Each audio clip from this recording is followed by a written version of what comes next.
తండ్రి యొక్కయో కుమారుని యొక్కయో పరిశుద్ధాత్మ యొక్క నామం పేరట ఆమేన్. ప్రియ దేవుని బిడ్డలారా, మనము యథావిధిగా ప్రకటించినటువంటి రీతిగా ఈ 17వ కీర్తన మనం ధ్యానం చేసుకుందాము. మనము గత వారము ధ్యానం చేసుకున్నటువంటి 16వ కీర్తనలో మనకు చాలా అందమైనటువంటి రచనలు, అందమైనటువంటి రాగములు, అందమైనటువంటి ఈ కీర్తన పొందికను మనం చూసి ఉన్నాం. దీనిలో కుడి చేయి అనేటువంటి మాటను ఇక్కడ కీర్తనాకారుడు జ్ఞాపకం చేశాడు. కుడి చేయి 11వ వచనంలో నీ సన్నిధిని సంపూర్ణ సంతోషము కలదు, నీ కుడి చేతిలో నిత్య సుఖములు కలవు అని అంటూ ఇక్కడ కుడి చేతిని ప్రస్తావించాడు. ఆ కుడి చేయి అనేటువంటి మాట గురించి మనం కొద్దిగా లోతుగానే ధ్యానం చేసి ఉన్నామని చెప్పుకోవాలి. తర్వాత 8వ వచనంలో కూడా ఆయన కుడి పార్శ్వమందు ఉన్నాడు గనుక నేను కదల్చబడను. అంటే దేవుడు మన కుడి చేతి పార్శ్వంలో ఉన్నాడు అనేటువంటి మాట. యేసుక్రీస్తు దేవుని కుడి చేతి వైపున ఉన్నాడు, అదేవిధంగా దేవుడు మన కుడి చేతి వైపున ఉన్నాడు. అంటే God is our right hand అనేది మనకు గత 16వ కీర్తనలో మనకు స్ట్రైకింగ్ పాయింట్గా మనము తీసుకున్నాం. ఇక తదుపరి దేవుని యొక్క కుడి చేతిలోనే నిత్య సుఖములు ఉన్నాయి అని అంటూ ఆ 16వ కీర్తనను ముగించడం మనం చూస్తున్నాం. ఇప్పుడు 17వ కీర్తనకు వచ్చేసరికి ఇక్కడ మరలా కీర్తనాకారుడు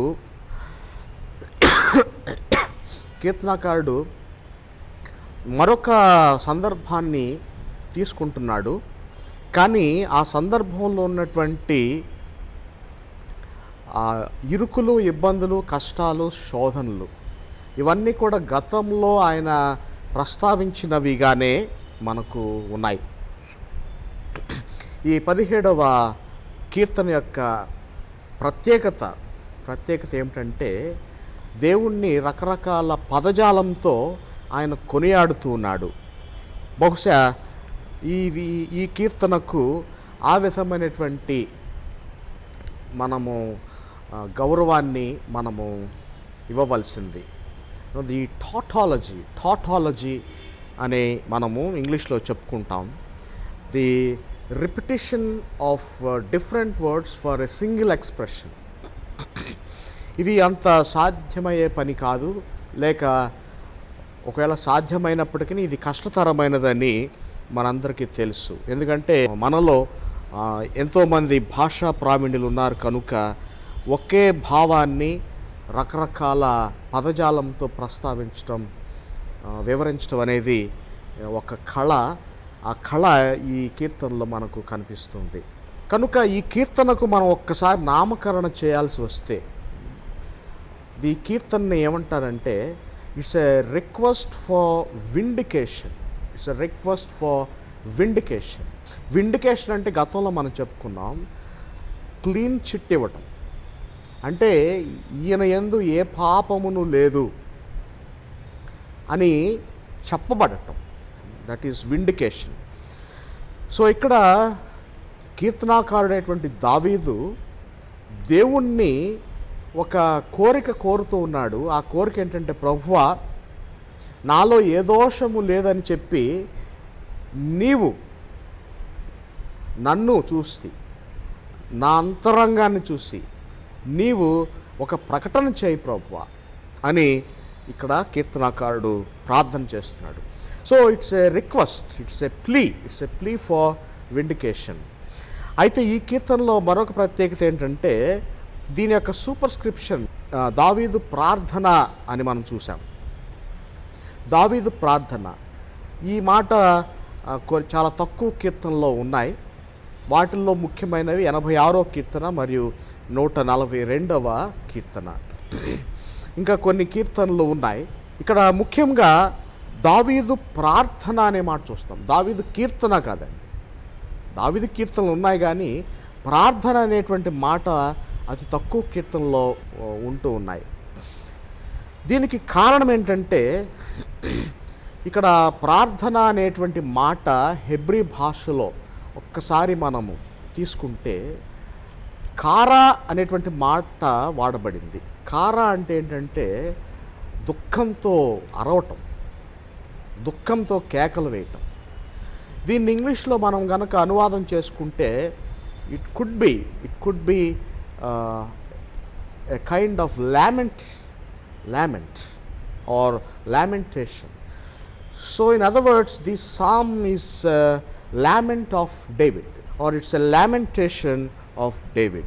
ఇంతకు ఈ ప్రార్థన ఏమై ఉన్నది అనేది మనము చూడక పూర్వం, ఈ ప్రార్థన అనేటువంటి మాట గట్టిగా ఏడవటం, దుఃఖించటం అని మనము జ్ఞాపకం చేసుకోవాలి. ఎందుకు గట్టిగా అరవాలి, ఎందుకు ఏడవాలి, ఎందుకు దుఃఖం వస్తుంది అనే ప్రశ్నలకు జవాబులు మనందరికీ తెలుసు. ఎందుకంటే దుఃఖం ఎప్పుడు వస్తుందంటే, ఇక్కడ భరించలేనటువంటి బాధ ఉన్నప్పుడు దుఃఖం వస్తుంది, లేక మన బాధను ఎవరికైనా బలంగా చెప్పుకోవడానికి దుఃఖం పెళ్ళుబుకుతుంది.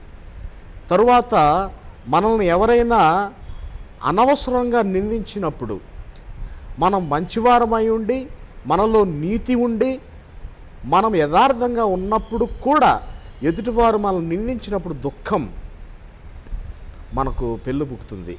సరిగ్గా ఈ కీర్తనలో దావీదు భక్తుడు ఇదే అనుభవిస్తున్నాడండి, ఇదే బాధను అనుభవిస్తున్నాడు. ఇది మనం చదువుతుంటే మనకు అర్థమవుతుంది. దానికి పూర్వం మనము ఈ కీర్తనను 3 భాగాలుగా విభజించవలసినటువంటి అవసరత ఎంతైనా ఉన్నది. ఈ 3 భాగాలు ఏమై ఉన్నదంటే, మొదటి 5 వచనాలు, తర్వాత 6, 7, 8, 9, 6 నుండి 9 వరకు, మూడవ భాగము 10వ వచనం నుంచి 15వ వచనం వరకు. కనుక ఈ 3 భాగాల్లో ఉన్నటువంటి సారం లేక సారాంశాన్ని మనం తీసుకున్న తదుపరి మనం దీని వివరణలోకి మనము వెళ్తాం. సో మొదటి భాగం ఏమైనదంటే, అసలు ఈ కీర్తన ఏం కీర్తన అని చెప్పుకున్నాం మనం? Request for vindication. అంటే నాలో ఏ పాపము లేదు, నా హృదయము శుద్ధమైన హృదయము అని నాకు తెలియచే ప్రభువా అని ప్రార్థన చేయటం. ఇక దానిలో భాగంగా మొదటి భాగం plea for attention of God.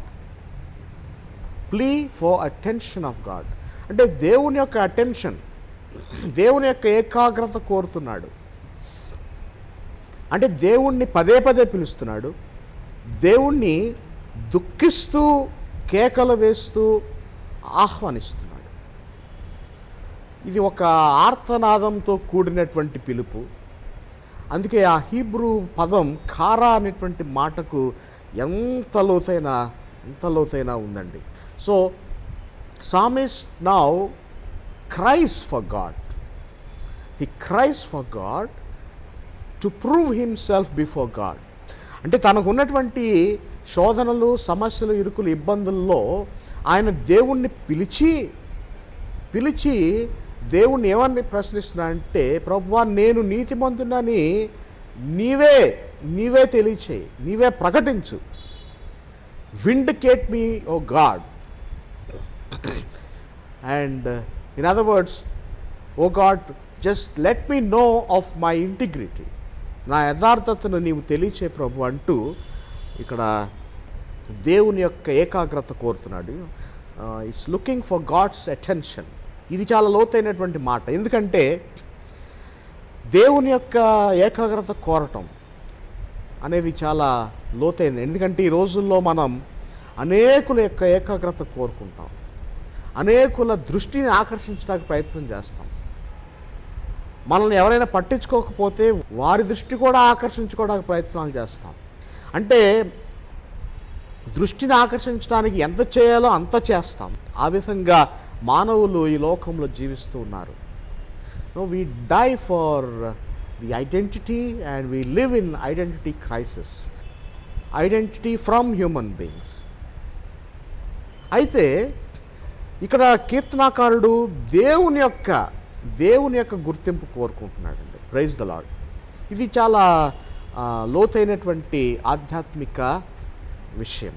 మరి అదే విధంగా ఇక్కడ మనం కీర్తన గనక మనం ఒక్కసారి మొదటి భాగం 5 వచనాలు చదవగలిగితే ఈ విధంగా, యెహోవా it's a call, he cried, యెహోవా న్యాయమును ఆలకించుము, నా మొర అంగీకరించుము, నా ప్రార్థనకు చెవియొగ్గుము. ఇందాక చెప్పుకున్నాం కదా, మనకు ఈ కీర్తనలో ప్రత్యేకత ఏంటంటే టాటాలజీ అంటే ఒకే భావాన్ని వ్యక్తపరచడానికి రకరకాల పదజాలం వినియోగంలోకి తీసుకురావటం. ఇక్కడ ఏమని ఉందండి? ఆలకించుము, అంగీకరించుము, చెవియొగ్గుము. ఈ మాటలు దాదాపుగా ఒకే అర్థాన్ని ఇచ్చేటువంటి మాటలు. అంటే hear O Lord, listen O Lord and hear O Lord. ఆలకించము, అంగీకరించము, చెవియొగ్గుము. వివిధ కోణాల్లో నుంచి ఆయన చక్కగా తన యొక్క కీర్తనను రాస్తున్నాడు, లేక కీర్తనను ప్రారంభిస్తున్నాడు. నా ప్రార్థనకు చెవియొగ్గుము అని అంటూ, అది కపటమైన పెదవుల నుండి వచ్చినది కాదు. చూసారా? ఇక్కడ ప్రారంభమవుతుందండి ఆయన యొక్క యథార్థతను గురించినటువంటి ప్రార్థన చేయటం. దేవునికి దావీదుకు మధ్య ఉన్నటువంటి సంబంధ బాంధవ్యములు, అంటే దేవుడు ఆయన ఈ విశ్వానికే పరిశుద్ధుడు. ఆయన చెప్పాడు కదా, be holy as I am holy, నేను పరిశుద్ధుడు కనుక మీరును పరిశుద్ధులైనడి అనే మాట ఇక్కడ కీర్తనాకారుడు తీసుకొని దాని నుండి దేవుణ్ణి సంధిస్తున్నాడు. ఏ విధంగా అంటే, అది కపటమైన పెదవుల నుండి వచ్చినది కాదు. అంటే దావీదు యొక్క పెదవులు నీతియుక్తమైనవి. అంటే ఆయన పెదవుల్లో నుంచి వచ్చేటువంటి మాట నీతితో నిండుకున్నటువంటి మాట. తర్వాత 2వ వచనంలో, నీ సన్నిధి నుండి నాకు తీర్పు వచ్చును గాక, నీ కనుదృష్టి న్యాయముగా చూచును, రాత్రివేళ నీవు నన్ను దర్శించి నా హృదయమును పరిశీలించితివి, నన్ను పరిశోధించితివి, నీకు ఏ దురాలోచనయు నాలో కానరాలేదు, నోటి మాట చేత నేను అతిక్రమింపను, మనుషుల కార్యముల విషయమైతే బలత్కారుల మార్గముల తప్పించుకొనుటకై నీ నోటి మాటను బట్టి నన్ను నేను కాపాడుకొని ఉన్నాను, నీ మార్గముల యందు నా నడకలను స్థిరపరుచుకొని ఉన్నాను. ఇది మొదటి భాగంగా మనం తీసుకుంటే, దీనిలో ఉన్నటువంటి కొన్ని లోతైన మరియు ప్రాముఖ్యమైనటువంటి మాటలు ఏమిటంటే, ఒకటి, ఆయన యొక్క యథార్థతను దేవుని నోట నుంచి స్వీకరించబడటానికి ఆయన చేసినటువంటి ప్రయాస ఇక్కడ చూసాం. తరువాత దేవునికి దావీదుకి మధ్య ఉన్నటువంటి సంబంధాన్ని చూస్తూ ఉన్నాం. ఈ సంబంధంలో మనకు అర్థమయ్యేటువంటి చక్కని మాట ఏంటంటే, the history of the relationship between the two, God and his servant David. ఆ చరిత్ర, వారి ఇరువురు మధ్య దాగి ఉన్నటువంటి చరిత్ర ఏమై ఉన్నది అంటే, దేవుడు రాత్రి వేళ దావీదుని పరిశోధన చేశాడంట గతంలో. ఇది ఎంత చక్కని లోతైనటువంటి మాట అండి. ఎవరు చెప్పగలరు ఈ మాట? మనమైతే ఎవరిని చూడలేదు. దేవుడు రాత్రివేళ నా హృదయాన్ని పరిశీలించేశాడు. రాత్రివేళ ఎందుకు? పగటి వేళ నేను మెలకువగా ఉన్నప్పుడు దేవుడు చూస్తున్నాడని, నేను ఒకవేళ నటిస్తానేమోనని దేవునికి నేను చెప్పాను, ప్రభువా రాత్రివేళ నన్ను పరిశీలించు ప్రభువా అని. ఆ రాత్రివేళ అంటే నిద్ర వేళ, గాఢ నిద్రలో ఉన్నప్పుడు నీవు నన్ను పరిశోధించు ప్రభువా, నా హృదయాన్ని వెలికి తీసి, నా హృదయాన్ని బయటపెట్టి, ఆ హృదయంలో ఎక్కడైనా చీకటి కానీ, ఎక్కడైనా తప్పు కానీ ఎక్కడైనా అనీతి దాగి ఉన్నదేమో చెప్పు అని గతంలో ఎన్నిసార్లు ఆయన పండుకోబోయే ముందు ప్రార్థన చేశాడో, దేవుడు ఆయన యొక్క యథార్థతను రాత్రివేళ పరిశీలన చేశాడని ఉదయాన్నే లేచిన తర్వాత విశ్వసించాడో, ఆ విషయాలు తన నోటి నుంచే మనం చూసాం. రాత్రివేళ నీవు నన్ను దర్శించి నా హృదయమును పరిశీలించితివి అని అంటూ, ఈ పరిశీలనలో ఏం జరిగిందంటే దేవుడు దావీదు యొక్క యథార్థతను ప్రకటిస్తున్నాడు. He declares and vindicates that King David is unblemish. తరువాత ప్రియ దేవుని బిడ్డలారా, ఈ ప్రక్రియలో దేవుడు పరిశుద్ధుడు, ఆయన రాత్రివేళ తన హృదయాన్ని అప్పగించేసి పరిశోధన చేయమని చెప్పినప్పుడు పరిశోధన చేసి ఇతనిలో ఏ కపటము లేదని చెప్పినటువంటి దేవాది దేవుడికి వీటన్నిటికీ మధ్య దాగి ఉన్నటువంటి మరొక మాట ఏంటంటే మాట. చూడండి, ఇక్కడ మొదటి వచనంలోనే కపటమైన పెదవులు అనే మాట చూస్తాం. నా పెదవులు కపటమైన పెదవులు కావు అంటాడు. అంటే నా మాటలు కపటమైనవి కావు అని చెప్పాడు. తరువాత 4వ వచనంకి వచ్చేసరికి, లేక 3వ వచనం చివరి భాగంలో, నోటి మాట చేత నేను అతిక్రమింపను. ఇక్కడ కూడా మాట అనే మాట చూస్తున్నాం. నోటి మాట చేత నేను అతిక్రమింపను. తరువాత 4వ వచనం చివరి భాగంలో, నీ నోటి మాటను బట్టి, చూసారా, నీ నోటి మాటను బట్టి నన్ను నేను కాపాడుకొని ఉన్నాను. ఏం కాపాడుకున్నాడంటే ఈయన నోటిని దేవుని నోట నుండి వచ్చు మాట వలన కాపాడుకున్నాడు. It's another kind of tautology. మరి ఇక ఈ మొదటి భాగంలో మనము ఈ కంక్లూషన్కి వచ్చేసరికి ఆయన ఏమంటాడంటే, నీ మార్గముల యందు నా నడకలను స్థిరపరుచుకొని ఉన్నాను, నాకు కాలు జారలేదు. తర్వాత మాట గురించి చెప్పాడు, ఇప్పుడు మార్గం గురించి చెప్తున్నాడు. మార్గం అంటే దేవుని యొక్క మార్గంలో ఉన్నాను నేను, దేవుని మార్గంలో ఉన్నాను కాబట్టి ఇది నా మార్గం, నేను తప్పిపోవటం లేదు. దేవుడు నన్ను నడిపిస్తున్నాడు కాబట్టి నా కాలు జారలేదు. అంటే సమస్తం ఆయన యొక్క భావాలు, ఆయన యొక్క సాక్ష్యాలు, ఆయన యొక్క ఉనికి, ఆయన యొక్క జీవిత విధానం సమస్తం కూడా దేవునికే ఆయన అర్పించాడు, ఆపాదించాడు. దేవుని యొద్ద నుంచే పొందుకోవడానికి కూడా ఇష్టపడుతున్నాడు, పొందుకొని కూడా ఆయన ఉన్నాడు. అదే ఈ రోజున గొప్ప సాక్ష్యంగా మనకు ఇస్తున్నాడు కీర్తనాకారుడు. అందుకే ఈ కీర్తనను ప్రార్థనా కీర్తన అన్నారు. ప్రార్థన కూడా, నాలో తప్పిదం ఉంటే తెలియచేయి ప్రభువా అని ప్రార్థన చేశాను, దేవుడు నా మాట ఆలకించి నాలో ఏ తప్పిదము లేదని ఆయన కనుగొన్నాడు అనేటువంటి సాక్ష్యంతో కూడినటువంటి ప్రార్థన మరియు విశ్వాసంతో కూడుకున్నటువంటి ప్రార్థన ఈ మొదటి భాగంలో మనం చూసాం.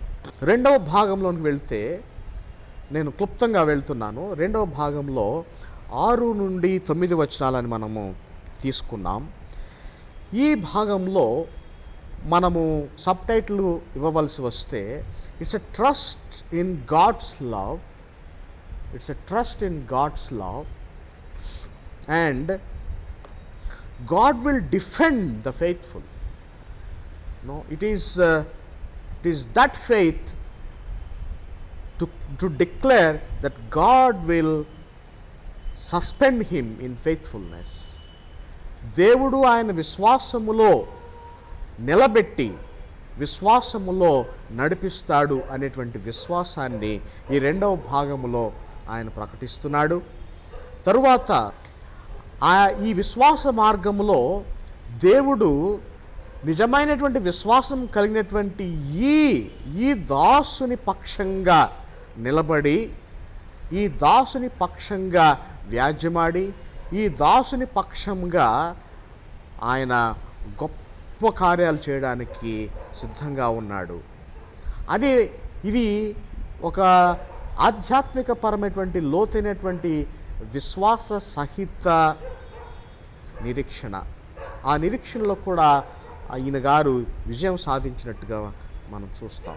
మరి ఎందుకు ఈ విధంగా ఆయన చెప్పగలుగుతున్నాడంటే, ఇక్కడ 7వ వచనంలో మనం చూస్తే he is the judge of perfect righteousness. ఇక్కడ 7వ వచనంలో మనం చూస్తాం, కుడి చేతిలో నుంచి, అనగా కుడి చేతిలో నుంచి అంటే మంచి చెయ్యి, కుడి చేయిని మంచి పనులకు వాడతాం, మనందరికీ తెలుసు. ఆయన కుడి చేతిలో నుంచి రక్షణ వస్తుందంటే ఆ కుడి చేతి ద్వారా ఆయన ఒక తీర్పు తీర్చినటువంటి విధానాన్ని కూడా ఆయన తెలియచేశాడు. కనుక 6వ వచనము మరలా ప్రారంభ ప్రార్థనతో మొదలుపెట్టాడు. నేను నీకు మొరపెట్టుకొని ఉన్నాను, దేవా నీవు నాకు ఉత్తరం ఇచ్చేదవు, నాకు చెవియొగ్గి నా మాట ఆలకించుము. నీ శరణజొచ్చిన వారి మీదకి లేచు వారిని చేతిలో నుండి నీ కుడి చేతి రక్షించువాడా, నీ కృపాతిశయములను చూపుము. ఒకడు తన కనుపాప కాపాడుకున్నట్లు నన్ను కాపాడుము. నన్ను లయపరచుగోరు దుష్టులను పోగొట్టి కాపాడుము.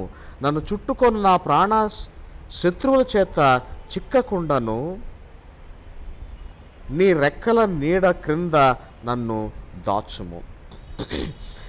ఇక్కడ కూడా మరలా ఈ టాటాలజీ అంతా కూడా చెప్పడానికి సమయం సరిపోదు, కానీ మీరు దయచేసి తర్వాత చదువుకోగలరు.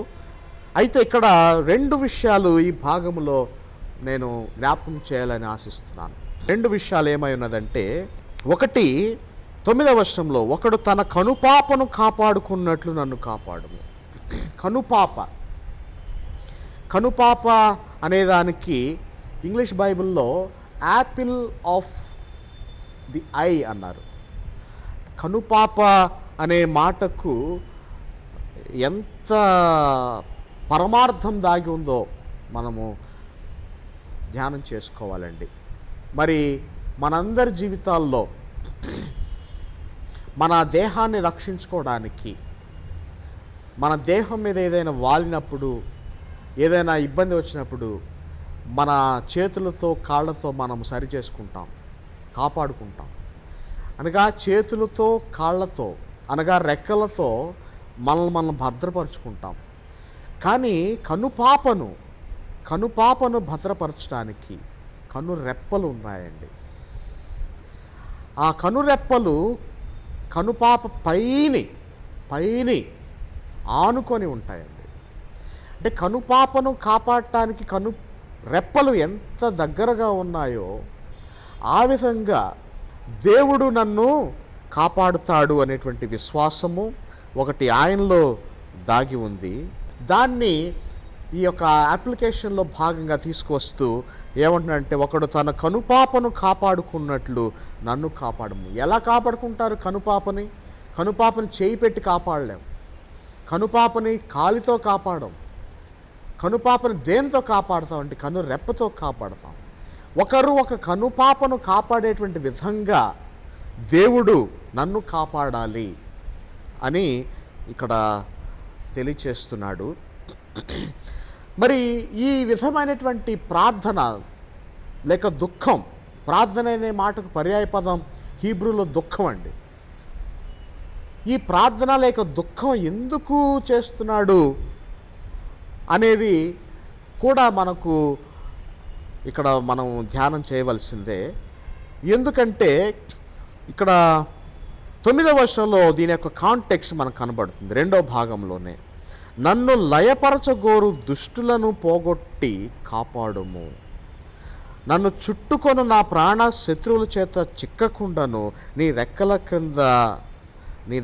నీడ క్రింద దాయుము. అంటే దేవుడు ఆ విధంగా మనల్ని రెక్కల కింద దాస్తాడు. ఎవరి బారి నుండి అంటే శత్రువుల బారి నుండి.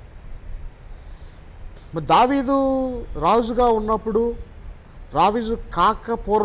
దావీదు గారు రాజు కాకపూర్వము, రాజు అయిన పిమ్మట, తర్వాత వృద్ధాప్యంలోకి వచ్చినప్పుడు ఆయన కొద్దిగా బలహీనుడిగా ఉన్నాడని మనందరికీ తెలుసు. ఏం బలహీనత అంటే తనకు తాను సహాయం చేసుకోలేనటువంటి బలహీనత. రాజుగారిగా ఉండి కూడా ఈ విధమైనటువంటి ప్రార్థనలు చేశాడు. కారణం ఏంటంటే ఈ రాజ్యవాసులకు అంత రక్షణ అందించాలని, శత్రువుల బారి నుండి రక్షించాలని తాను ఏ విధంగా అయితే ప్రయాసపడుతున్నాడో, దేవుడు తనను శత్రువుల బారి నుండి రక్షించాలని కూడా అదే ప్రయాసపడుతూ ప్రార్థన చేస్తున్నాడు, అనగా దుఃఖిస్తున్నాడు. ఈ దుఃఖం ఎంతవరకు వెళ్తుందంటే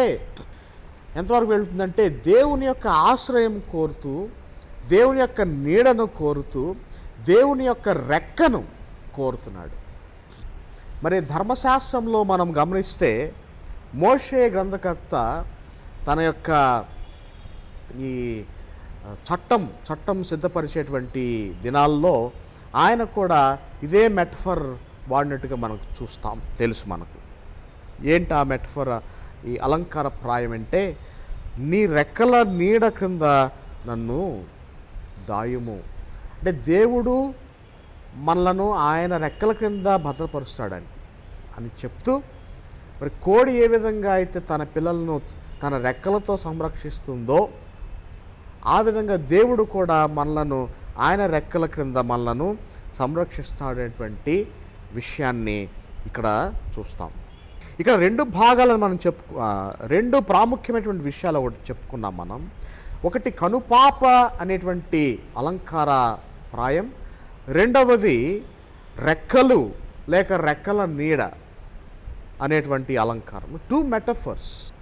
ఈ అలంకార ప్రాయములో ఆయన చేస్తున్నటువంటి ప్రార్థన లేక ప్రకటించుకునేటువంటి విశ్వాసము వెనుక ఉన్నటువంటి సత్యం ఏంటంటే, ఆయన బలహీనుడుగా ఉన్నాడు.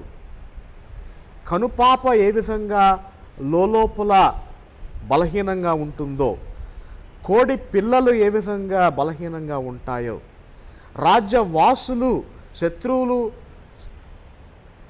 బారి నుండి విడిపించబడు ఆ సందర్భంలో ఏ విధంగా బలహీనంగా ఉంటారో, శత్రు రాజులు మూకుమ్మడిగా ఒక్క రాజు మీదకి దండెత్తినప్పుడు ఆ ఒక్క రాజు ఏ విధంగా బలహీనంగా ఉంటాడో, ఇదంతా కూడా చూపిస్తూ ఈ యొక్క బలహీనతలలో నుంచి దేవుడు ఒక బలమైనటువంటి కార్యము చేస్తాడు అని తెలియచేస్తున్నాడు. అదేవిధంగా ఆ విశ్వాసాన్ని ప్రకటిస్తున్నాడు. తరువాత దానికి ఉన్నటువంటి కారణాలు కూడా తెలియజేస్తున్నాడు. చూడండి 9వ వచనం చివరి భాగము మరియు 10వ వచనం. రెక్కల నీడ కింద నన్ను దాచుము. వారు అంటే ఫుట్ నోట్లు ఏమన్నదంటే, వారు తమ క్రొవ్వుతో హృదయమును మూసుకొనిరి. అంటే వారు తమ హృదయమును కఠినపరుచుకొని ఉన్నారు, వారి నోరు గర్వంగా మాట్లాడును. అంటే దీని అర్థం ఏంటంటే, ప్రియ దేవుని బిడ్డలారా, వారు చూడటానికే భయంకరంగా ఉన్నారు. ఒక్కొక్క వ్యక్తి 10 మందిని 20 మందిని కూడా పడద్రోయగలిగినటువంటి బలాఢ్యులు, క్రొవ్వు పట్టి ఉన్నారని ఇక్కడ కీర్తనకారుడు రాసుకుంటున్నాడు. తరువాత మరొక మాట ఏమి రాస్తున్నాడు, వారు గర్వంతో మాట్లాడతారు. అంటే ఒకవేళ వారి దగ్గరకు వెళ్ళి రాజీ పట్టడానికి కూడా మార్గం లేదండి, అది దాని అర్థం. వారు క్రొవ్వు పట్టి ఉన్నారు, బలాఢ్యులుగా ఉన్నారు, మేమైతే బలహీనులుగా ఉన్నాము. వారు మాట్లాడే మాటలు కూడా గర్వంతో నిండుకొని ఉన్నాయి. మేమైతే వారి దగ్గరకు వెళ్ళి వారి దగ్గర నుంచి ఎటువంటి సహాయము పొందుకునేటువంటి పరిస్థితి లేదు. మమ్మలను విడిచిపెట్టండి అని చెప్పుకోవడానికి కూడా సందర్భం లేదు. ఎందుకంటే వారి హృదయాల్లో వారు తమకు తాముగా కఠినపరుచుకున్నారండి. 10వ వచనంలో మనం చూసాం. ఇంకా అంత మాత్రం కాదండి, ఇంకా ఏం తెలియజేస్తున్నాడంటే తన భయాందోళనను దేవునికి తెలియజేసుకుంటున్నాడు. ఇంకా ఏం తెలియజేస్తున్నాడంటే మా అడుగుజాడలను గుర్తుపట్టేశారు. మేము ఎక్కడ నడుస్తున్నాం, అడుగుజాడలను గుర్తుపట్టడం అంటే నడకను బట్టి పలానా వారు నడక ఇదని గుర్తుపట్టడం కాదండి. అడుగుజాళ్ళంటే మేము ఎప్పుడు ఎక్కడ ఉంటున్నామో నిఘా వేసి అక్కడకు వారి వారి పరివారాలతో మా మీదకు రావడానికి సిద్ధపడుతున్నారు. అది దాని యొక్క అర్థం. వారు మమ్మలను గుర్తుపట్టి పలానా చోట ఉన్నామని గుర్తుపట్టి మమ్మల్ని చుట్టుకొని మమ్మలను నాశనం చేయడానికి కూడా వారు సిద్ధపడి ఉన్నారు, పగపట్టి ఉన్నారు. మమ్మను నేల కూల్చుటకు గురి చూచుచున్నారు. అంటే ఎంత నిస్సహాయ స్థితిలో ఉన్నాడండి కీర్తనాకారుడు, వారి యొక్క పరివారం కూడా. తర్వాత 12వ వచనంలో వారు చీల్చుటకు ఆతురపడు సింహము వలెను, చాటైన స్థలంలో పొంచు కొదమ సింహం వలెను ఉన్నారు. అంటే ఇదంతా కూడా మరలా పదాలన్నీ కూడా రిపిటేషన్ మనకు కనబడుతుంది. ఒక కొదమ సింహం వలె దాగి ఎవరుంటారండి? ఎవరుంటారు? ముమ్మాటికి చంపేవారే ఉంటారండి. ఇప్పటి భాషలో, ఇప్పటి సందర్భంలో మనం చెప్పుకోవాలంటే ఈ సమాజంలో అందరూ కూడా ఎదుటి వ్యక్తిని చంపాలని ఆశిస్తున్నారు. అక్షరార్థంగా కాదు, కానీ వారి యొక్క పరువు ప్రతిష్టలు క్రిందకు లాగటం ద్వారా, వారి విలువను క్రిందకు లాగటం ద్వారా వారు కొదమ సింహం వలె ఎదురు చూస్తూ ఉన్నారు. ఎప్పుడు తప్పు చేస్తాడు, ఎప్పుడు దొరికిపోతారు, ఎప్పుడు పట్టుకోవాలి, ఎక్కడ దొరుకుతారు అనేటువంటి విధానంలో వారు పొంచి ఉన్నారు. ఎక్కడ పొంచి ఉన్నారో తెలీదు, పొంచి ఉన్నారు. చాటైన స్థలములలో పొంచి ఉన్నారు. ఆ చాటైన స్థలం కూడా మనకు తెలియదండి. అందుకే కీర్తనాకారుడు బహుశా ఆ ప్రార్థన చేసుంటాడు, ప్రభువా నేను నిద్రించినప్పుడు, రాత్రి వేళ నిద్రలో ఉన్నప్పుడు నా హృదయాన్ని పరిశోధించి ఒకవేళ నేనేమైనా తప్పు చేస్తున్నాను అని నీకు అనిపిస్తే నీవు నాకు తెలియచే ప్రభువా అని దేవునికి చేసినటువంటి ప్రార్థన, దేవుడు ఆయన హృదయాన్ని పరిశోధించి ఇచ్చినటువంటి జవాబు వెరసి ఈ కీర్తనలో ఆయన పొందుకున్నటువంటి రక్షణ మనం చూసాం. కనుక మరి రెండవ భాగంలో మనము చూడవచ్చింది ఏంటంటే దేవుడు ఈ కష్టంలో ఉన్నటువంటి దావీదును ఆశ్రయించాడు, వెంబడించాడు, రక్షించాలని కూడా ఇష్టపడుతున్నాడు. ఈ మాటలో మరలా కొద్దిగా మనం చూసాం. ఇప్పుడు మూడో భాగంలోకి వచ్చేసరికి 10 నుంచి 15 వరకు అని మనం చెప్పుకుంటాం. కొంతమంది 12 నుంచి 15 వరకు అని చెప్తారు. కొంతమంది స్కాలర్స్ అయితే 13 నుంచి 15 వరకు ఒక భాగం అని చెప్తారు.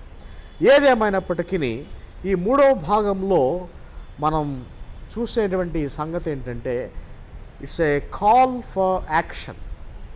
It's a call for action and it is a concluding confession of his own confidence. It's a concluding confession of his own confidence. అంటే ఇంకా దీని వివరణ ఇవ్వాలంటే God will disappoint the persecutors while he will abundantly satisfy the desires of the humble. అంటే దేవుడు ఏ విధంగా తన పని చేస్తున్నాడంటే తన యొక్క అమితమైనటువంటి అపరిమితమైనటువంటి కృపను కుమ్మరించడం ద్వారా, తన యొక్క బిడ్డలను సంతోషపరచడం ద్వారా, సంతృప్తిపరచడం ద్వారా, అదేవిధంగా తనను హింసించే వారిని గద్దించడం ద్వారా, తను హింసించే వారిని అసంతృప్తిపరచడం ద్వారా, ఇది కీర్తనాకారుడి యొక్క విధానం. మరి మనం ఈ కీర్తన అంతట్లో కూడా ఇప్పటికీ మనం 2 విధానాలు మనం చూస్తున్నాం. ఒకటి దావీదు ఏమంటున్నాడంటే నేను మంచివాడిని అంటున్నాడు. ఆ మంచివాడిని అని దావీదు మాత్రమే కాదు, దేవుడు కూడా నేను మంచివాడిని అని సెలవిచ్చాడు అని తెలియజేశాడు. అందుకే ఈ కీర్తనకు it's a psalm of vindication అని పేరు పెట్టుకున్నాం. తర్వాత రెండవ భాగానికి వచ్చేసరికి నేను మంచివాడిని, దాని అర్థం రెండవది ఏంటంటే ఎదుటివారు దుష్టులు. మనం ముందుగా చెప్పుకున్నాం కదా, కీర్తనల భాగం అంతా కూడా దుష్టుల మీదే పరిభ్రమిస్తుందండి. కీర్తనలు అంతా కూడా దుష్టుల గురించే వ్రాయబడింది. కీర్తనలు అంతా కూడా దుష్టులను జయించే విధానాలు వ్రాయబడ్డాయి. కీర్తన గ్రంథం అంతా కూడా దుష్టునికి దూరంగా వెళ్ళిపోయేటువంటి విధానాలు తెలియచేయబడ్డాయి. ఇక్కడ కూడా సరిగ్గా ముగింపుకు వచ్చేసరికి అదే చూస్తున్నాం మనం. నేను చదువుతాను. 13వ వచనం వరకు దావీదు యొక్క ప్రార్థనలు మనం చూస్తున్నాం. ఇప్పుడు 14వ వచనం చదువుతున్నాను.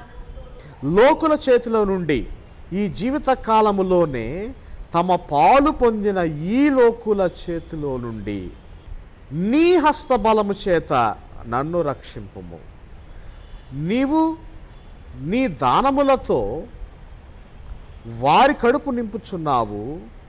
వారి కుమారులు కలిగి తృప్తి నొందుదురు. తమ ఆస్తిని తమ పిల్లలకు విడిచిపెట్టుదురు. ఇది మనము ఒక పాజిటివ్ నోట్ క్రింద మనము తీసుకుంటే మంచిదే. కానీ కీర్తనాకారుడు మాత్రము ఎదురుగా ఉన్నటువంటి ఆ అపోనెంట్స్, ఆ అప్రెసర్స్, ఆ యొక్క వేషగాళ్ళు, హింసకులు, దుష్టులు, వీరిని గురించి ప్రస్తావిస్తూ తన యొక్క బాధను వెళ్ళగక్కుతున్నాడు. ఎందుకంటే ఈ దుష్టులు దీవించబడుతున్నారు. గతంలో కూడా మనం చూసాం, దుష్టులు దీవించబట్టవేంటి, నీతిమంతులు హింసించబట్టం ఏంటి, నీతిమంతులు నష్టం స్వీకరించడం ఏంటి, దుష్టులు లాభం స్వీకరించడం ఏంటి అనేటువంటి విషయాలు గతంలో మనము 2-3 కీర్తనలో మనం ధ్యానం చేసుకున్నాం. సరిగ్గా దాన్ని ఇక్కడ ఊటంకిస్తూ మాట్లాడుతున్నాడు. ఏం జరుగుతుందండి ఇక్కడ? ఈ లోకులు అనగా దుష్టులు ఈ జీవిత కాలంలోనే, అంటే వారి యొక్క ప్రక్రియలోనే, వారు చేసేటువంటి పనులను బట్టి అనగా వారి పనులలోనే వారు ఏం పొందుతున్నారంట? వారి యొక్క పాలు పొందుతున్నారు. వారి పాలు అంటే వారి షేర్ పాలు. ఏం పాలు పొందుతున్నారో ఇది అర్థం చేసుకోవడానికి తర్వాత మాట మనం అర్థం చేసుకోవాలండి. ఏం పాలు పొందారు వీళ్ళు? నీ హస్త బలము చేత నన్ను రక్షింపు. చూసారా? ఇప్పుడు మనకు అర్థమవుతుంది వాళ్ళు ఏం పాలు పొందారు. ఈ నీ హస్తబలము చేత నేను రక్షించబడితే వారు పొందే పాలు ఏంటంటే, రక్షణకు వ్యతిరేక పదం ఏంటండి? నష్టం, నాశనం. నేను రక్షణ పొందితే వారు నాశనం పొందుతారు. అది పాలు. The share is the death that is waiting for them. నేనైతే రక్షించబడ్డాను, వారు నాశనం అయిపోతున్నారు. ఎందుకంటే వారు దుష్టులు, వారి హృదయము కపటము, వారి మాట కోపముతో ఉన్నది, వేషధారణతో కూడినటువంటి మాటలు మాట్లాడి కొవ్వు పట్టి ఉన్నారు. అయితే వారి హస్తము మా మీదకు వస్తుంది. ఆ విధంగా రావడం చేత వారు నష్టపోతున్నారు. అయితే వారి హస్తం మా మీదకు రావడం చేత దేవుడు తన హస్తాన్ని నా మీదకు తీసుకొచ్చాడు. ఈ విధంగా రక్షణేమో నాకు, నాశనమేమో వారికి అని చక్కగా లోతైనటువంటి మాటల్లో రాశాడండి. ఇంకా చూడండి, నీవు నీ దానములతో వారి కడుపు నింపుచున్నావు. వారు కుమారులు కలిగి తృప్తి నొందుదురు. తమ ఆస్తిని తమ పిల్లలకు విడిచిపెట్టుదురు. ఇదంతా మంచిదే. ఇదంతా దేవుని కార్యాలని కొనియాడుతూనే ఉన్నాడు. కానీ అక్కడ లాస్ట్కి వచ్చేసరికి ఇదంతా కూడా అప్సైడ్ డౌన్ అవుతుందండి. నేనైతే అంటాడు, నేనైతే అని ముందు చెప్పినటువంటి మాటలకి వెనుక వచ్చేటువంటి ఆయన సందర్భము, దేవుని సందర్భము క్రోడీకరిస్తూ నేనైతే అని మాట్లాడుతున్నాడు. చూడండి, నేనైతే నీతి గలవాడనై, చూసారా, నీతి గలవాడనై నీ ముఖ దర్శనము చేసేదను. వాళ్ళు ఏం చేశారు?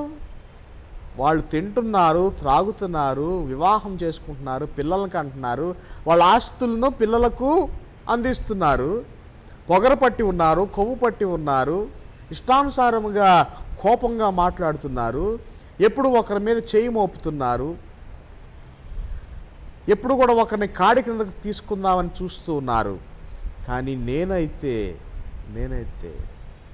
ఇక్కడ నేనైతే అన్నప్పుడు మనం మరొక కోణంలో కూడా ఈ నేనైతే అనే మాటను చూడాలండి. నేనైతే అనగా నేను రాజును కనుక, నేనైతే రాజుగా మాట్లాడే మాట, నేనైతే నీతి గలవాడనై, అంటే నీతిగల రాజునై, నీతిగల రాజునై నీ ముఖ దర్శనము చేసేదను. అంటే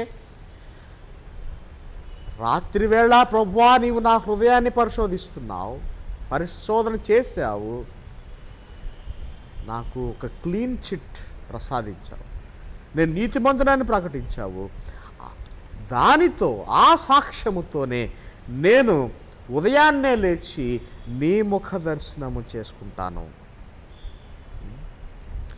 ఆ మాట ఉదయం అనే మాట ఇక్కడ ఉంది చూడండి, 2వ లైన్లో. నేను మేల్కొనున్నప్పుడు, ఎప్పుడు ముఖ దర్శనం, నేను మేల్కొనున్నప్పుడు నీ స్వరూప దర్శనముతో నా ఆశను తీర్చుకుందును. చూసారా ఎంత చక్కగా ముగింపు పలుకుతున్నాడండి కీర్తనకు. నేను నిద్రించే సమయంలో నా హృదయాన్ని చూస్తున్నావు, పరిశోధన చేశావు, ఉదయాన్నే లేచిన తర్వాత నేను నీ ముఖ దర్శనం చేసుకుంటున్నాను. అందుకే యూదుల సాంప్రదాయంలో తరువాత చరిత్రలో అండి, ఇక్కడ కాదు, తరువాత చరిత్రలో అనగా ఆ మాటకు వస్తే యూదులు అనేటువంటి మాట 500 BC తర్వాత వచ్చినటువంటి మాట అండి. యూదులు అనే మాట మనకి పరిశుద్ధ గ్రంథంలో ఎక్కడ కూడా యూదులు అనే మాట కనపడదు పాత నిబంధనలో. ఒకవేళ కనబడితే ఎస్తేర్ గ్రంథంలో కనబడుతుంది, లేకపోతే ఈ పోస్ట్ ఎక్సిలిక్ బుక్స్లో ఏమైనా ఉంటే కనబడుతుందేమో. అంటే బబులోను చెర తరువాత వ్రాయబడినటువంటి గ్రంథాల్లో లేక పుస్తకాల్లో ఆ మాట వస్తుందేమో, కానీ ఆ యూదులు అనే మాట పాత నిబంధనలో మనం చూడవండి. అయితే యూదులు తరువాత చరిత్రలో ఈ మాట తీసుకున్నారండి. తీసుకొని వారు రాత్రి పండుకోబోయే ముందు ఈ ప్రార్థన చేసుకోవటం అలవాటు చేసుకున్నారు. ప్రభువా నా ఆత్మను నీ చేతికి అప్పగిస్తున్నాననే ప్రార్థన. యేసుక్రీస్తు ప్రభువారు ఆ సాంప్రదాయంలో పెరిగి, తన తల్లి యొక్క బోధన ద్వారా పెరిగి, ఆయన తన యొక్క విశ్వాసాన్ని పెంపొందింపు చేసుకుంటూ రాత్రి వేళ పండుకోబోయే ముందు చేసేటువంటి ప్రార్థన కూడా ఆయన నేర్చుకున్నాడు. అది యూదయ సాంప్రదాయం. ఏం సాంప్రదాయం అంటే, రాత్రివేళ పండుకోబోయే ముందు ప్రభువా నీవు నన్ను దర్శనం చేసుకో, నీవు నన్ను పరిశోధన చేసుకో, అయితే నేను ఉదయాన్నే లేచేసరికి ఒకవేళ నేను బ్రతికి ఉంటే నేను నీ ముఖ దర్శనం చేసుకుంటాను, ఒకవేళ నేను బ్రతికి లేకపోతే నీవు నిరంతరము నా ముఖ దర్శనం చేసుకుంటావు. ఇది ఎంత లోతైన ప్రార్థనో మనము మాటలతో వివరించలేమండి. ఆధ్యాత్మిక ఈ యొక్క లోకంలోకి వెళ్ళిపోయినప్పుడు దేవుని పట్ల ఉన్నటువంటి అమితమైనటువంటి ప్రేమ, గౌరవం, దేవుని పట్ల ఉన్నటువంటి అమితమైనటువంటి విశ్వాసం, నిరీక్షణ, దేవుని పట్ల ఉన్నటువంటి శాశ్వతమైనటువంటి ప్రేమ, కనబరిచేటువంటి వారు ఈ విధంగా దేవునితో సంభాషిస్తారు. ప్రభువా, ప్రభువా, నేనైతే నీ ముఖదర్శనం చేసుకోవాలని ఆశిస్తున్నాను. నీ ముఖదర్శనం చేసుకోవడానికి నాకు అర్హత ప్రసాదించు అని మనం ప్రార్థన చేయాలి. దావీదు ఎన్నోసార్లు ప్రార్థన చేశాడు. నన్ను పరిశోధించు ప్రభువా, నా అంతరంగాన్ని పరిశోధించు ప్రభువా అంటూ ఎన్నోసార్లు ప్రార్థన చేశాడు. ప్రార్థన అంటే చెప్పుకున్నాం మనం, దుఃఖంతో కూడినటువంటి కేక. ఆ కేకలు ఎన్నోసార్లు వేశాడు. దానికి ప్రతిఫలంగా దేవుడు ఈయన గారు నీతిమంతుడని చెప్పినట్టుగా దావీదు భక్తుని ద్వారా మనం తెలుసుకున్నాం. ఆయన ద్వారానే తెలుసుకున్నాం. ఇప్పుడు నేను మేల్కొనున్నప్పుడు నీ స్వరూప దర్శనముతో, చూసారా, నీ స్వరూప దర్శనముతో, ముందు మాటలు ఏముంది, ముఖ దర్శనము చేస్తానంటాడు. నేను నీకు కనపరుచుకుంటేది ముఖ దర్శనము. దేవుడు నాకు కనబడితే అది స్వరూప దర్శనం. ముఖ దర్శనం వేరు, స్వరూప దర్శనం వేరు. ముఖ దర్శనం showing the face, it's anthropological. కానీ రెండవ మాటలో ఉన్నటువంటి స్వరూప దర్శనం it's not anthropological, it's much divine, is theological. So the attribution is different and the attribution is wonderful. The attributions of the psalm are full of tautology, full of word play, but the word play is divine. ఈ విధంగా రెండు విభిన్నమైనటువంటి కోణాల్లో, రెండు విభిన్నమైనటువంటి పదజాలాలతో, రెండు విభిన్నమైనటువంటి వ్యక్తుల మధ్య, శత్రువులు దావీదు, రెండు విభిన్నమైనటువంటి ఈ యొక్క సమాజముల మధ్య, శత్రు రాజ్యము, దావీదు రాజ్యం, రెండు విభిన్నమైనటువంటి రాజ్య వ్యవస్థల మధ్య విభిన్న పదజాలంతో, ఇంగ్లీష్లో దీన్ని పారాడాక్సికల్ అప్రోచ్ అని కూడా అంటారు. విభిన్నమైనటువంటి పదాలతో, వ్యతిరేక దిశలలో ఉన్నటువంటి పదజాలంతో ఆయన చక్కగా ఈ కీర్తన పొందుపరిచాడు. మరి భాషాపరమైనటువంటి ఆనందం మాత్రమే కాదు, కానీ దానిలో ఉన్నటువంటి అర్థాలు, లోతైనటువంటి పరమార్థాలు ఎంత ఆనందదాయకంగా ఉన్నాయో. ఉదయాన్నే లేచి నేను దేవుని చేత దర్శించబడ్డాను అంటే దేవుడు నన్ను కాపాడాడు. రాత్రి అనేటువంటి మాట భయానికి, ఆందోళనకు, చీకటికి, శత్రువులకు, నష్టానికి లేక నాశనానికి వర్తించేటువంటి మాట, లేక లోతైనటువంటి గోతిలోనికి వెళ్ళేటువంటి విషయాన్ని వివరించడానికి వాడేటువంటి మాట రాత్రి వచ్చేస్తుంది అంటే భయం వచ్చేస్తుంది. The night is approaching. రాత్రి వచ్చేస్తుంది, నేను భయపడుతున్నాను. ఈ చీకటిలో నుంచి, భయంలో నుంచి, ఈ శత్రువు అనేటువంటి చీకటిలో నుంచి, శత్రువు అనేటువంటి రాత్రి నుంచి ఆయన చక్కగా ఉదయాన్నే లేచి దేవుణ్ణి ముఖదర్శనం చేసుకుంటాడు. తర్వాత దేవుడు తన యొక్క స్వరూప దర్శనం దేవుడు అందిస్తున్నాడు. కనుక ప్రియ దేవుని బిడ్డలారా, ఈ విధంగా దావీదు రాజుగా ఉంటూ తన ఆశను తీర్చుకుంటున్నాడు. ఏం ఆశ అండి ఇది? ఈ ఆశ దేవుని కలిగి ఉండాలనేటువంటి ఆశ. ఈ ఆశ దేవుని కలిగి ఉంటే ఈ యొక్క నా త్రోవ కుంటుపడదు, నేను కాలు జారను. నేను దేవునిలో ఉంటే నేను ఖచ్చితమైనటువంటి మార్గంలో ఉంటాను. దేవుని మాట నా నోట ఉంటే నా మాట పరిశుద్ధం. దేవుడు పరిశుద్ధుడు కనుక నేను కూడా పరిశుద్ధుడిగా ఉండడానికి ఆశిస్తున్నాను. ఆ ఆశ తీర్చుకున్నాడండి.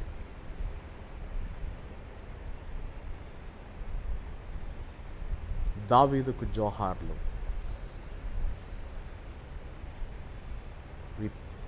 We pay every tribute and every homage to King David.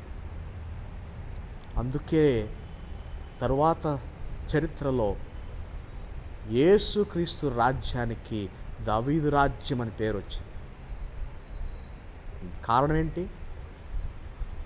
దేవునితో కలిసిపోయాడండి దావీదు. రాత్రి వేళ ఆయన హృదయం ఏమైపోతుందో ఆయనకి తెలీదు. ఆయన హృదయాన్ని విడిచిపెట్టేశాడు దేవునికి. దేవుడు కూడా ఆయన హృదయాన్ని కోరుకున్నాడు. యేసుక్రీస్తు రాజ్యం యుగయుగములు ఏలుబడి చేసే గొప్ప మర్మం ఉన్నటువంటి రాజ్యాన్ని దావీదుకు అంకితం చేశారు. ఆ నామానికి, దావీదు నామమునకు అంకితం చేశారండి. So the kingdom of Jesus Christ is named after King David. So King David stands as the outstanding king in the entire history of the nation and in the entire Christendom. Which Christendom ought to take up the rule of Christ, which is named after King David. So దావీదు రాజ్యం మనకు వస్తుంది కనుక, అది యేసుక్రీస్తు రాజ్యం కనుక, మనం ఆ రాజ్యంలో యేసుక్రీస్తు మనతో, మనం యేసుక్రీస్తుతో ఉండు నిమిత్తము మనలో ఉన్నటువంటి ఈ యొక్క దుష్ట ఈ వైభవాన్ని, గర్వాన్ని, అహంకారాన్ని, మన మాట్లాడేటువంటి విధానాన్ని, ధోరణిని మార్చుకుంటూ దేవుని మాటను స్వీకరిస్తూ ఆయన యొక్క హస్తాన్ని ఆశ్రయించాలి, ఆయన బలాన్ని ఆశ్రయించాలి, ఆయన యొక్క ముఖాన్ని ఆశ్రయించాలి, ఆయన నీతిని ఆశ్రయించాలి, ఆయన యొక్క స్వరూపాన్ని ఆశ్రయించాలి. అయితే మనము ముందు కీర్తనలో, ఈ కీర్తనలో చెప్పుకున్నట్టుగా ఆయన మన కుడి చేతిలోనే ఉన్నాడు. Is at hand, his Kingdom is at hand.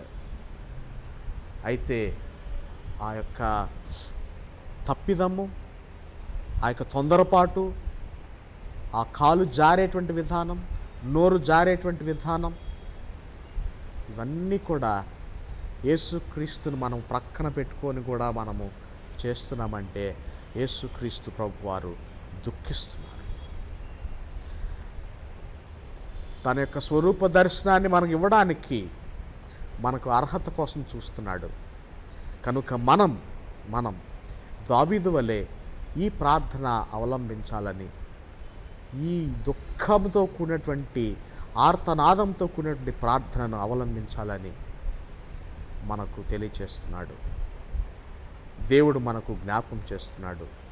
ఈ 17వ కీర్తన ద్వారా మనము దేవునిలో మనము కలిసిపోదాం, దేవునిలో కరిగిపోదాం, దేవునిలో ముందుకు సాగిపోదాం.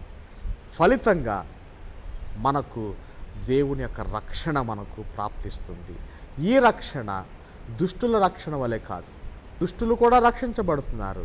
తినడం ద్వారా, త్రాగడం ద్వారా, సంపాదించుకోవడం ద్వారా, ఆస్తిపాస్తులు పిల్లలకు పంచుకోవడం ద్వారా ఎన్నో రకాలుగా ఇహలోక సంబంధమైనటువంటి లోకులుగా వారు దీవించబడుతున్నారు. కానీ మనము భిన్నముగా దేవునిలో, నేనైతే నీతి గలవాడనై అనేటువంటి మాటలు వాడాడు కనుక, మనమైతే నీతి గలవారమై దేవుని యొక్క శాశ్వతమైన రక్షణ, పరిపూర్ణమైనటువంటి రక్షణ పొందుకొని మనము దేవునిలో ఎదగటానికి, ప్రయత్నం చేద్దాం. దేవునిలో ఫలించడానికి ప్రయత్నం చేద్దాం. ఆ శాశ్వతమైనటువంటి దావీదు రాజ్యమైనటువంటి యేసుక్రీస్తు రాజ్యం వైపు మనము పరిగెడదాం. మన నడకను ప్రారంభిద్దాం, మన మాటను ప్రారంభిద్దాం. దేవుని మాట ద్వారా దేవుని యొక్క కనుదృష్టిలో మనము పయనిద్దాం. ఆయన కృప మనందరి మీద కుమ్మరించబడి దేవుడు మనకు సంపూర్ణమైనటువంటి రక్షణ ఆనందం ప్రసాదించి మనలను ఫలింపచేసి మన కుటుంబాలను, మన సంఘాలను దీవించి నడిపించును గాక. ఆమేన్. దీవెన తీసుకుందాం. మన ప్రభువైన యేసుక్రీస్తు కృప, తండ్రైన దేవుని ప్రేమ, పరిశుద్ధాత్మిక సహవాసము, రక్షణానందం మన జీవితాలకు సంపూర్ణమైనటువంటి ఆశీర్వాదం అనుగ్రహించబడి మనలను, మన కుటుంబాలను నిత్యము ఏక దేవుడు మనల్ని సంరక్షించి భద్రపరిచి నడిపించును గాక.